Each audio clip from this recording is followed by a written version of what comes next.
going to be hearing from the fighters that will be squaring off in our main event this Saturday, April 17th, in the Fox PBC Fight Night main event, and on Fox Deportes, live from the Shrine Auditorium and Expo Hall in Los Angeles. Former WBC Super Welterweight World Champion Tony Superbad Harrison will be taking on the hard-hitting southpaw Bryant Perrella, as they will headline the telecast that begins at 8 p.m. Eastern Time, 5 p.m. Pacific. Now, we are going to get to our main event fighters in just a few moments, but we'll preview the rest of the card on Saturday night that will feature undefeated rising contender Omar Juarez battling Argentina's Elias Araujo in the co-main event, plus sensational undefeated prospect Vito Mielnicki Jr. faces James Martin in a welterweight match to open up the broadcast. Also, Fox PBC Fight Night prelims on FS1 and Fox Deportes will precede the action on Fox, with undefeated cruiserweights F.A. Tobor Apochi and Dion Nicholson battling in a WBA Cruiserweight title eliminator at 7 p.m. Eastern Time, 4 p.m. Pacific. And of course, the event is being promoted by TGB Promotions. And without further ado, we will turn things over to one of the busiest men in boxing, the president of TGB Promotions, Mr. Tom Brown. Well, thank you, Miguel. You're just as good as Ray with that. You know, this is the type of fight that I really love. Two veteran fighters in a crossroads clash with the winner back in contention on a path to a world title fight. You know, the late, great Hall of Fame matchmaker, Tenny Brenner, had three criterions for making a fight. And one of them was, will the winner get something bigger out of the fight? And in this case, it's a big hell yes. So it's a very important fight. And Tony Harrison is one of the best fighters in the junior middleweight division and wants to reclaim a world championship. But he'll have all he can handle in the talented, hard-hitting southpaw Bryant Perrella. The 154-pound division is stacked right now with talent. So I'm really excited to see who comes out on top Saturday night on the Fox PBC Fight Night main event. Miguel? Thank you, Tom. And now we will look over to one half of our main event this Saturday night. First off, we'll start off with Bryant Perrella, who's coming in at 17 wins, 14 coming by way of knockout, opposite 3 defeats out of Fort Myers, Florida. He owns impressive victories coming off Dominique Dalton and David Grayton. And he's also entering this fight with a new trainer, having completed his first camp under the tutelage of one of boxing's all-time greats, Roy Jones Jr. So let's turn it over now to Bryant Goodfella Perrella. What's up, guys? What's everyone doing? Well, can I say I had an amazing camp training with the GOAT on a farm with the GOAT. Can I say? Lots of knowledge, experience, great sparring, great camp. I mean, it's just a huge blessing and a great opportunity to have this.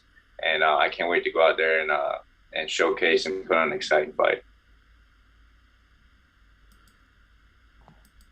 All right, thank you, Bryant. And now we'll turn it over to your opponent this Saturday night, the former WBC Super Welterweight World Champion who won the world title over Jermell Charlo in December of 2018. And that fight was also a main event featured on Fox. And then his last fight, a main event on Fox as well, in a rematch against Jermell Charlo in what many considered one of 2019's most exciting fights. Came up just short in the 11th round to Jermell, but once again, as Tom alluded to, he is looking to reclaim his throne atop of the super welterweight division, and it all starts Saturday night. So without further ado, representing the Detroit, Michigan, please welcome Tony Superbad Harrison. D-Town's finest, man. You know, do that again. Do that again and put in D-Town's finest. I like that. I like when you do it like that. Do it one time. representing D-Town's finest, Damn right. Tony Superbad Harrison. I like you.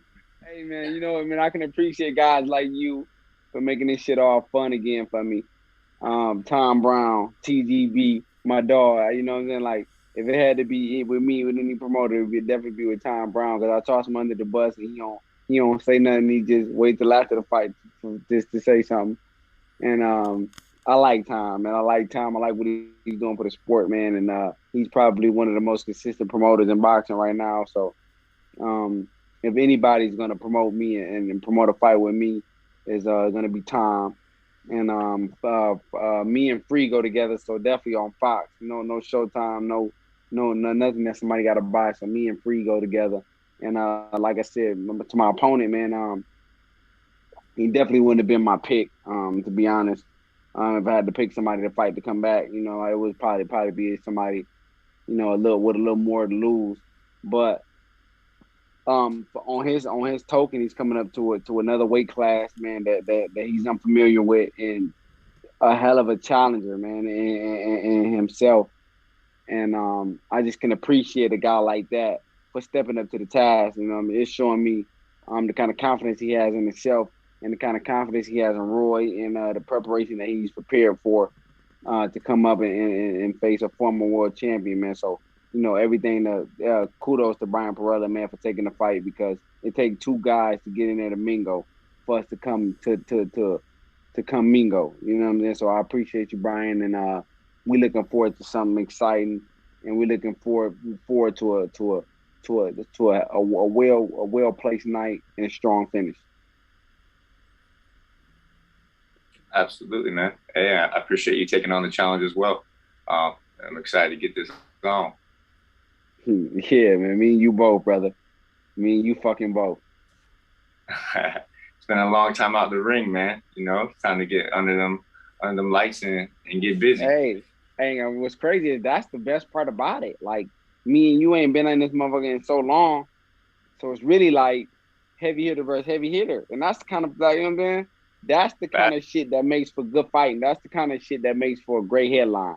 You know what I'm saying? Like, it's gonna be a shootout until one of us gets shot, and there's only gonna be one of us allowed to tell a story, my dog. And I don't think it's gonna be you, but you know what I'm saying? Like, just to step up to the challenge and we coming up to that, man. That's what I'm talking about, man. Hey, man, I'm Rambo, baby. Rambo, yeah, I fuck with Rambo. That's my dog name. You know what I'm saying? So that's good, man.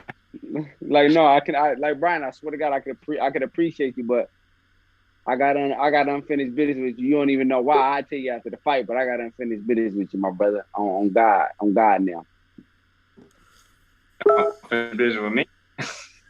Okay. I got unfinished. We're gonna go to questions. Miguel, let's go. Sorry, guys, for dropping out. Yes, we will head on over to our media. So once again, media, if you could please raise your hand when you ask a question, and we will try to get to all of your questions for this press conference. So, Andrew, take it away. Thanks, Miguel.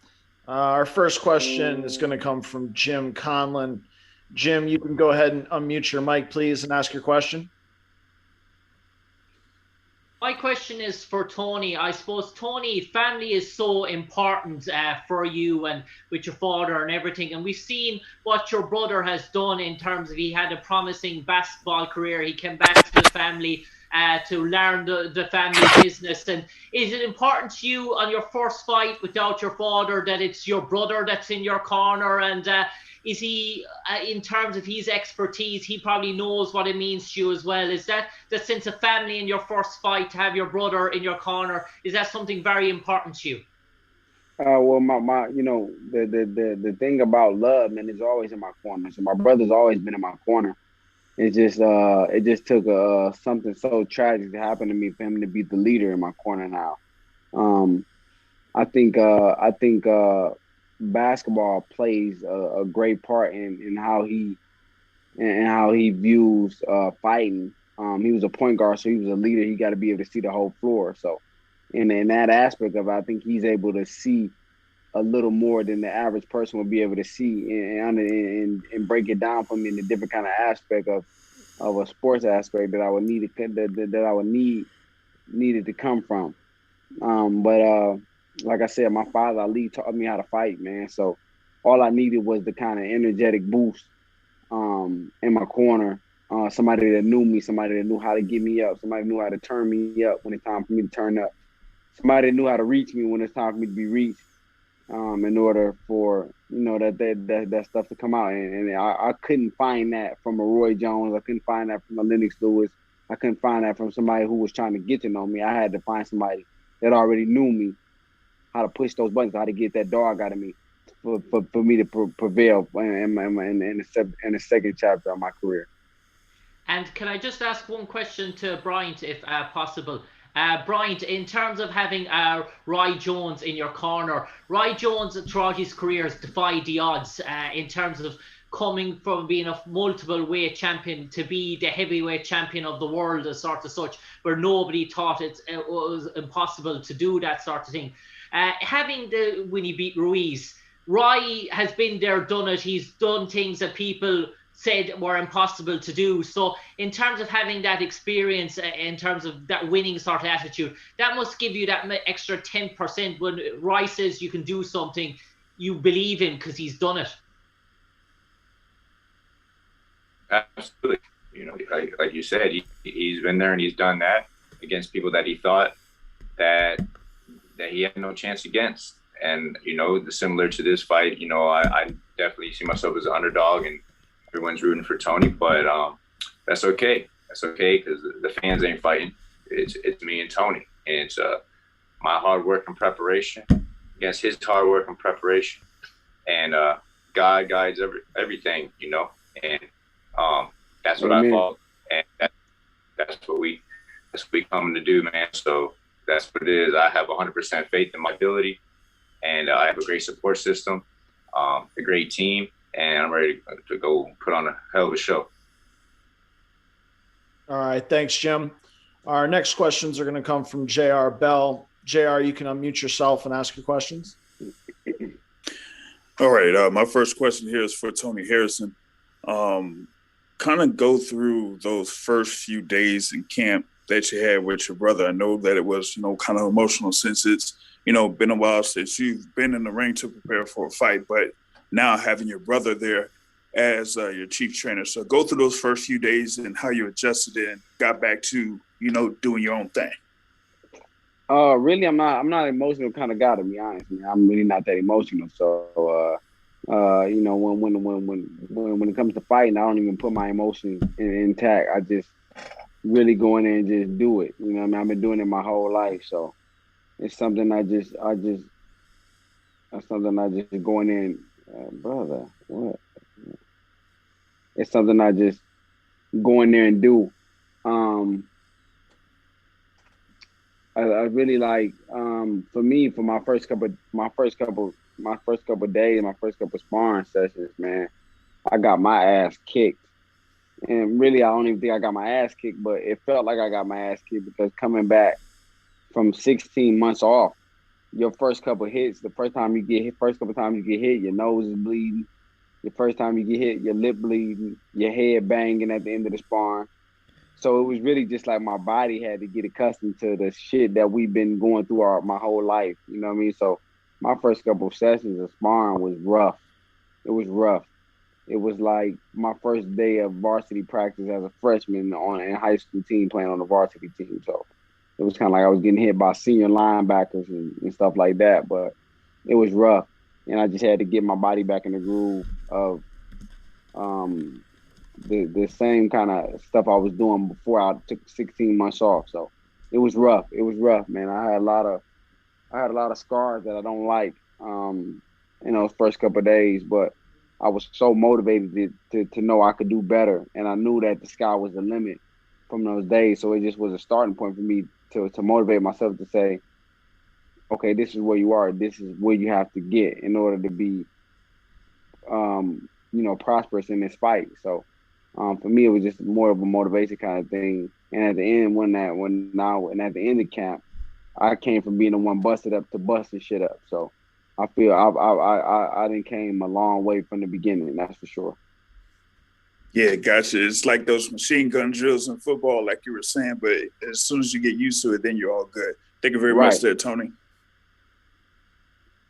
All right, thanks, JR. Our next question is going to come from RL Woodson. RL, you can unmute yourself and ask your question.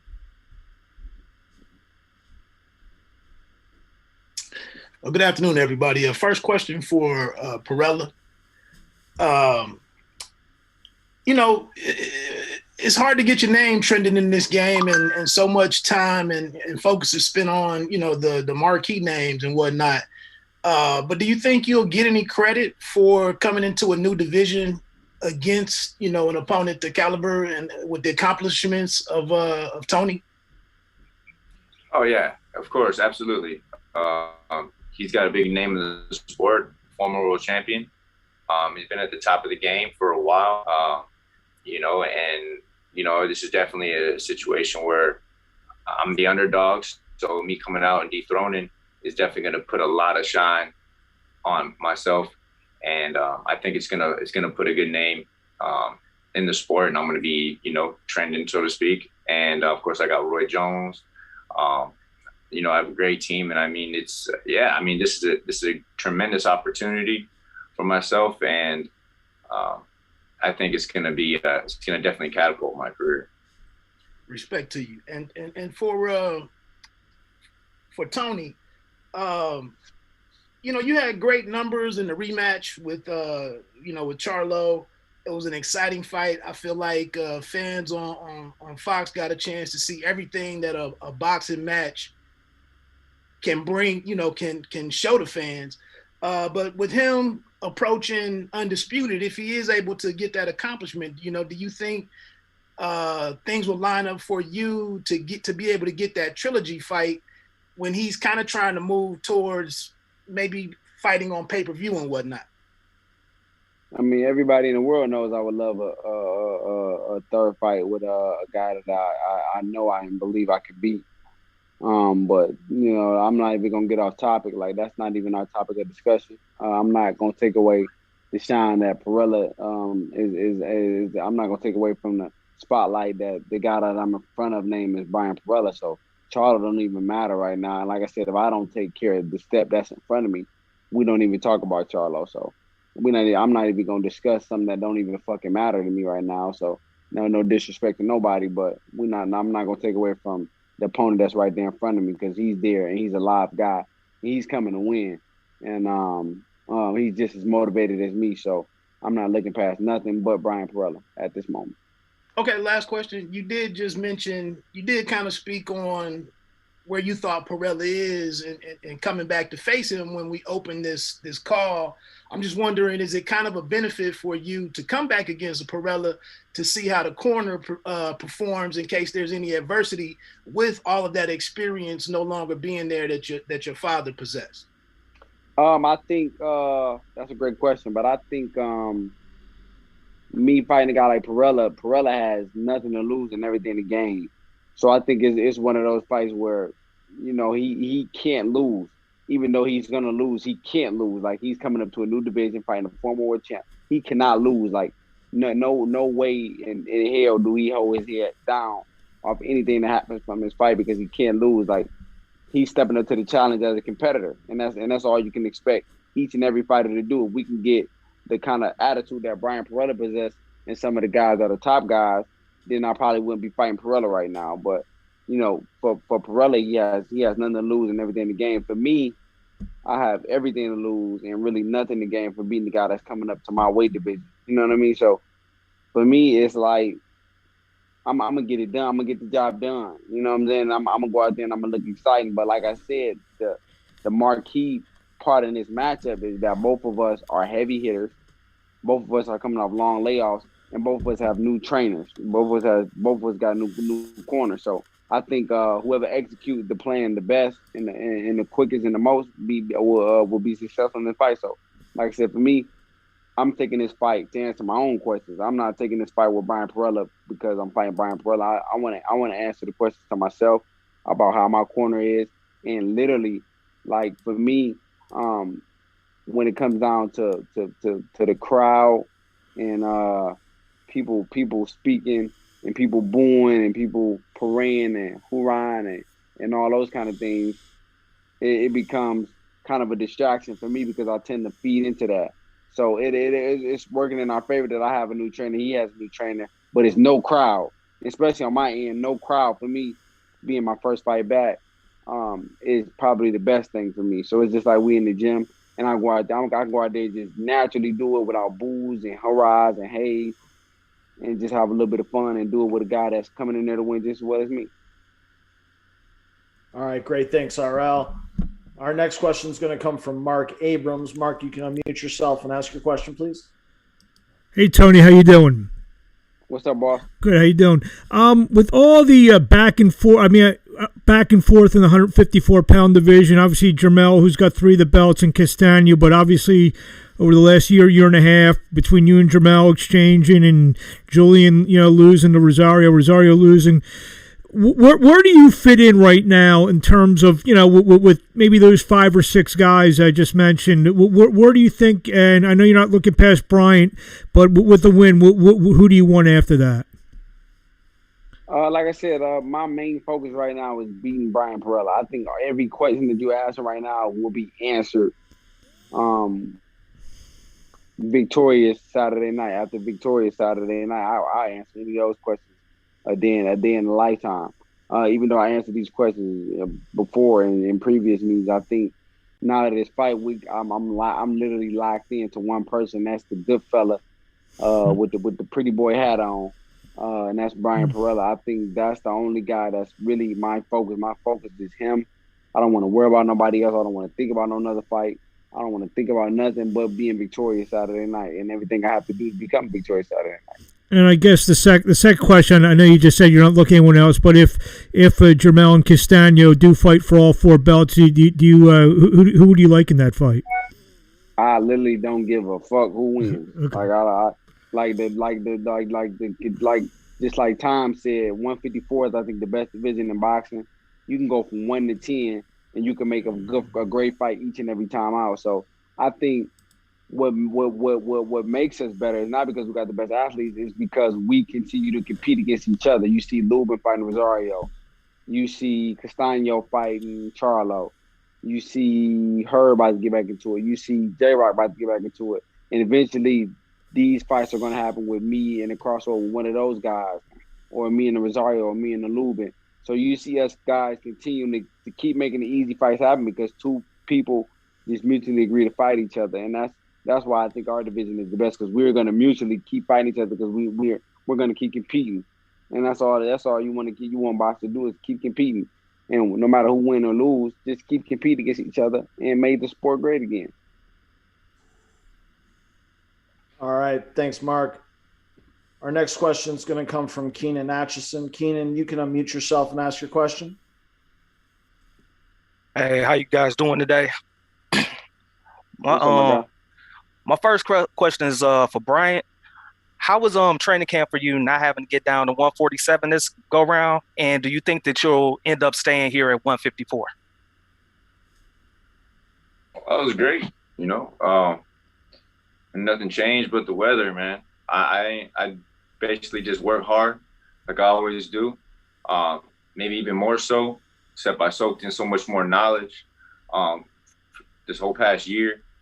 Steady working, and I don't have to suck all the way down to 147 no more, so I can be strong and powerful and fast, smart like I normally am throughout camp without losing nothing. So I'm gonna be a full blown lion on fight night, and I can't wait to get it on. All right, and for you, Tony, you honestly you have some of the best skills in the sport right now. Do you feel like ring rust might be a little bit of a factor since you haven't fought in 16 months, or do you think, your skills will just be able to overshine that ring rust? I think ring rust is always a factor against anybody. I think you're gonna see ring rust on his end too. So I don't think neither one of us is just coming in looking as fresh as we look our last time out. But I think it's gonna take just maybe like a couple rounds, just like anything else that I've been doing for so long. Like anything else you've been doing for so long. It's gonna probably take me a couple rounds to get used to it. But once I get used to it, probably 1 or 2 rounds. Well, let me see. Let me say 1 round, just the first round, just fill out round. But maybe 3 rounds. After the third round, I'm back comfortable. I'm back. And if you see me touching him round 1 and round 2, you ain't got to worry about it going too long because that means the ring rust ain't there no more. So, but like I said, maybe 1 or 2 or 3 rounds after the ring rust, you will see me flowing. Once you see me flowing, I'm having fun. And once I get to having fun, I'm a dangerous man. So, but like I said, ring rust is always a thing. But it's just gonna take a couple rounds to get acclimated to that, to the speed and the power of punches again. And once I get used to that and I'm back to having fun, you'll see Super Bad late again. All right, thanks, Keenan. As a reminder, for any media that would like to ask a question, please hit that raise hand icon. Voice to continue.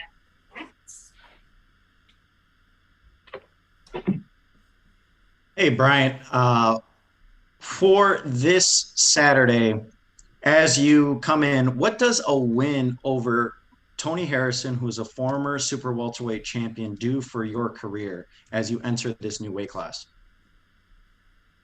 Does everything for my career. It puts me right up in the top of the division.